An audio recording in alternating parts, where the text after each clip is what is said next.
Hey guys, Joshua Gundam here with another Gundam Msia review, and today we're reviewing the Xamel. The Xamel is a very rare unit that is much coveted and much wanted by collectors, and he is just awesome. It can get very expensive because the supply is very low. When Gundam Msia came out, they came out in like the single packs, you know, and these were anywhere from $7 to $10-11, and then there were the large box ones, which were like 24 bucks. This was one of them, and that was the price back then. This is like 10 years ago, 11 years ago, so you can be quite certain the price has changed considerably. Only a couple people were able to buy these, and very few people part with them. So let's go over this figure. Let's take a look at it. This is a heavy weapons mobile suit. This cannon is huge. Look at that. That is a cannon. Just for scale, there's a Zaku 1. This thing has feet that would put a Dom to shame. And the back part has hover capabilities as well. So even though the Xamel's huge, this thing moves. One time I used this in stop motion animation, and somebody was like, wait a minute, it can't move that fast. I was like, yes it can. Watch Gundam 0083.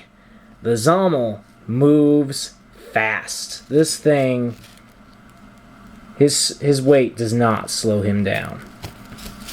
Not with all these jet engines and hover capabilities. This thing never touches the ground. So, what are its armaments? Very important question. Well, it has these hands that we really can't do anything. Kind of a disappointment there. They're kind of cool hands, as in they're abnormal, but not a lot that he can do with them. So what he does have is a little machine gun up over here. Just a little machine gun. Think of it as like a head Vulcan.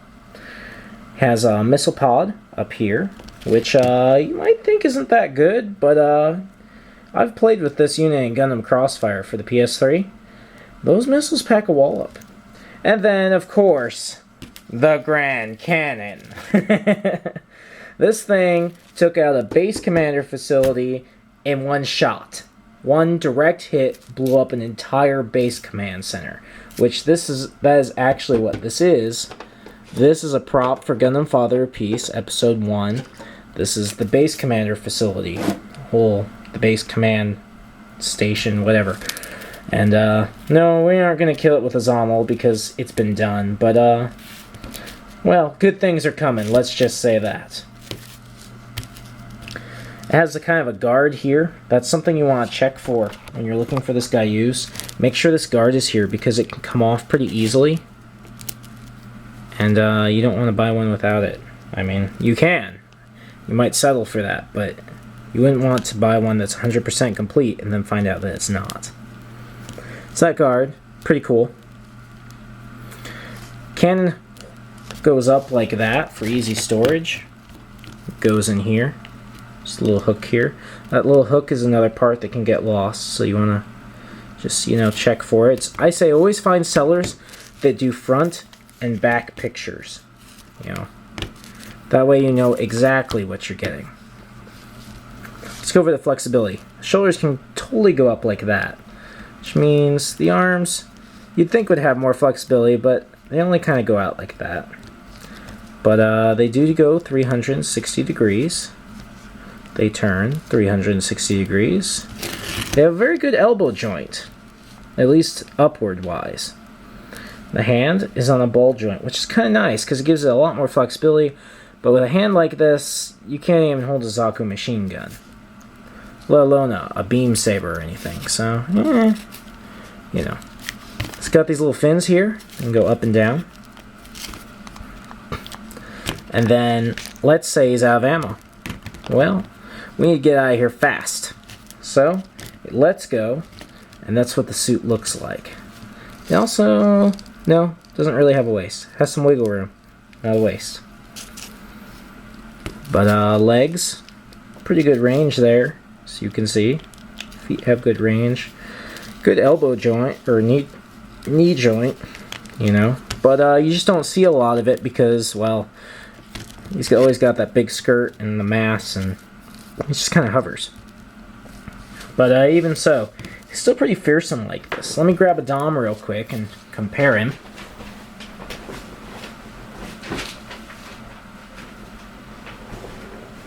Xamel, I always kind of imagine in the desert. So here's a desert Dom. You can see it definitely is much bigger than the desert Dom. Now here's a cool thing about this cannon. It can extend like this. And then this part back here goes down. This part goes in that hole. Mobile turret. So the Xamel can fire its turret, or, which is how it's shown on the instruction manual, also can, shoot it while it's hovering with it. But you could take your Zaku or your Zaku 1 and have him protecting the base from enemies. Kind of cool, huh? So yeah. It's a very cool figure. He's ridiculously hard to find. He's definitely worth the price.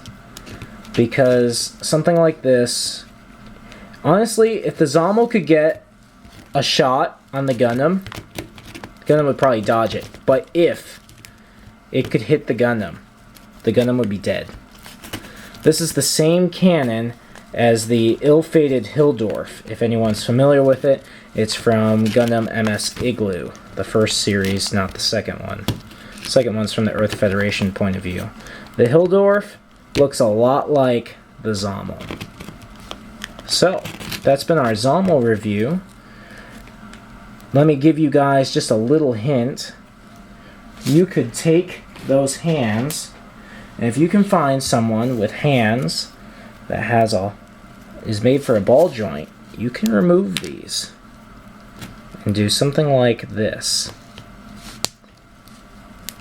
And so now he has a beam saber, and we could even take another hand, stick it on there, and give him whatever Xeon weapons we want to.